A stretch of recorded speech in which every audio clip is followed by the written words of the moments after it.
Welcome to another interesting Bible story. In this story, we shall be looking at the early life of Solomon, David's son, as the king of Israel. But before that, we sincerely thank you all, our dear esteemed subscribers and viewers, for all your contributions to this channel. We don't take those contributions for granted at all. They are very valuable to us.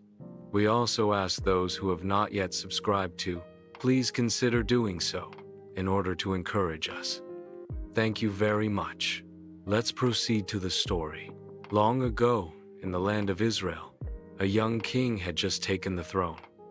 His name was Solomon, the son of King David.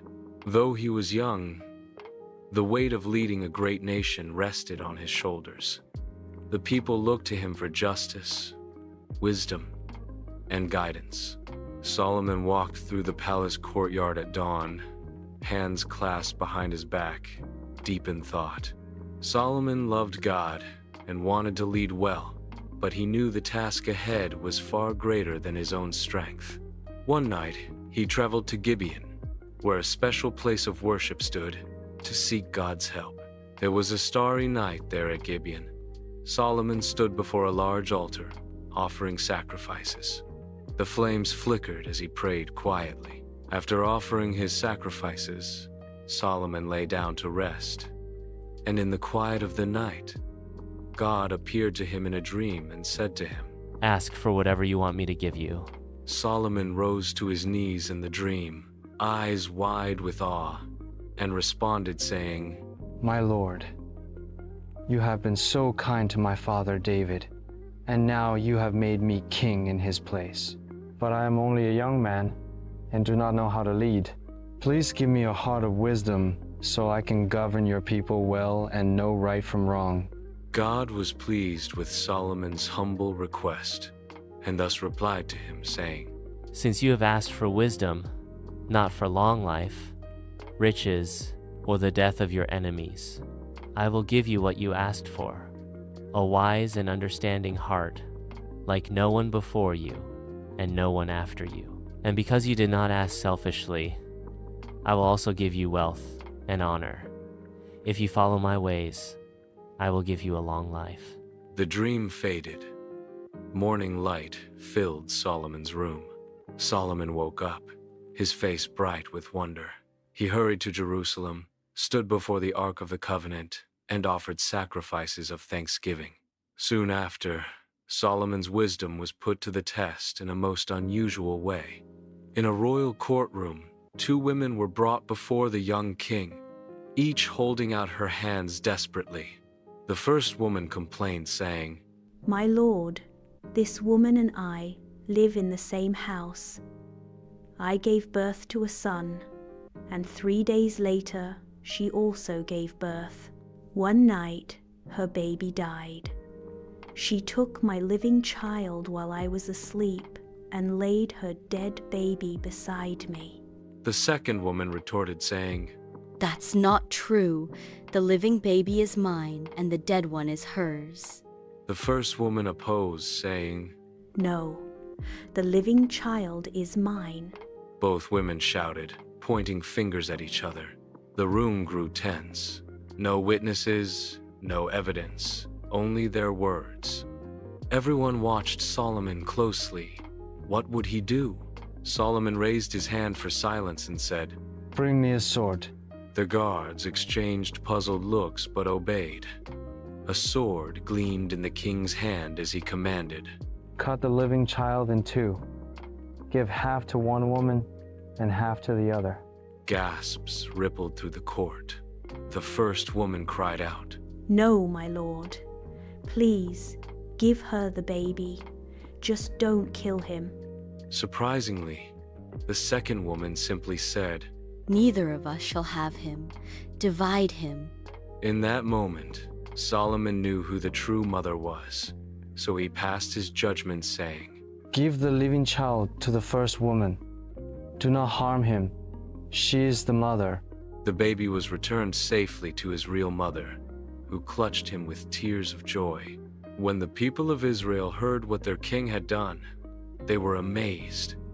They saw that God had given Solomon true wisdom to bring justice and peace.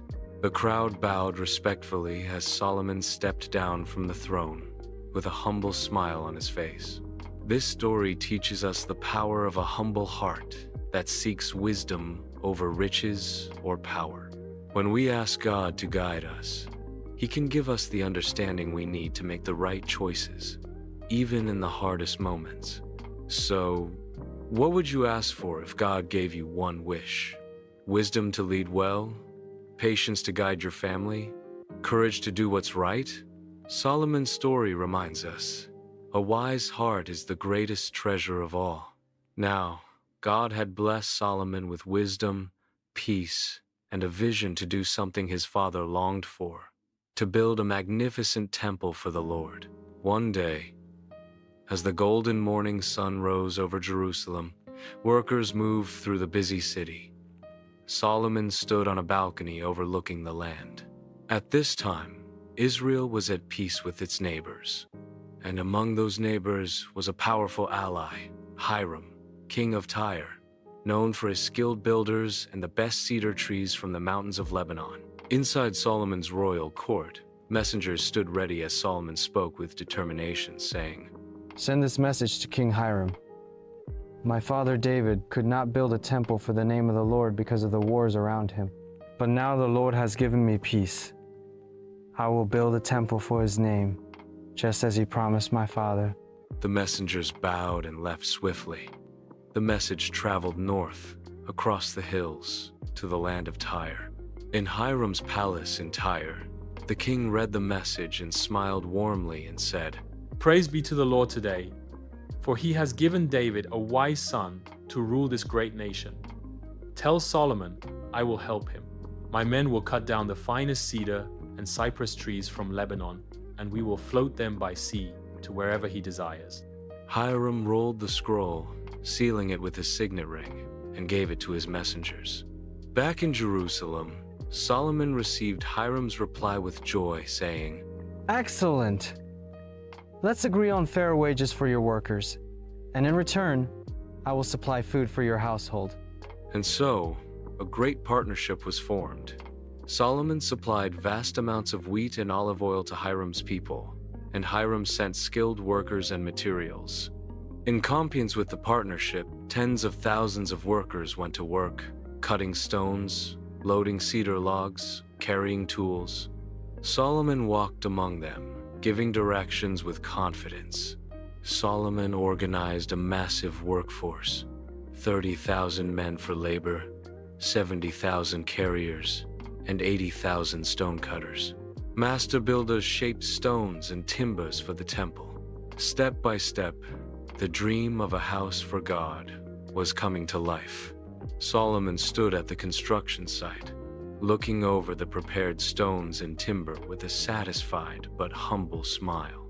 Through wise planning, peace, and friendship, Solomon laid the foundation for one of the greatest structures ever built, the Temple of the Lord. Workers bowed their heads as the sun set over the worksite. This story reminds us that great things are built not only with skill, but with wisdom, cooperation, and peace. Sometimes, the best achievements come when we work together, honor God, and build with patience. What are you building in your life? Like Solomon, you can start with peace, seek wise partnerships, and use your gifts to honor God and bless others. It is at this juncture that we draw the curtain on today's story. Please check back for more inspiring Bible stories. Thank you very much for watching and do have a lovely day. Bye for now.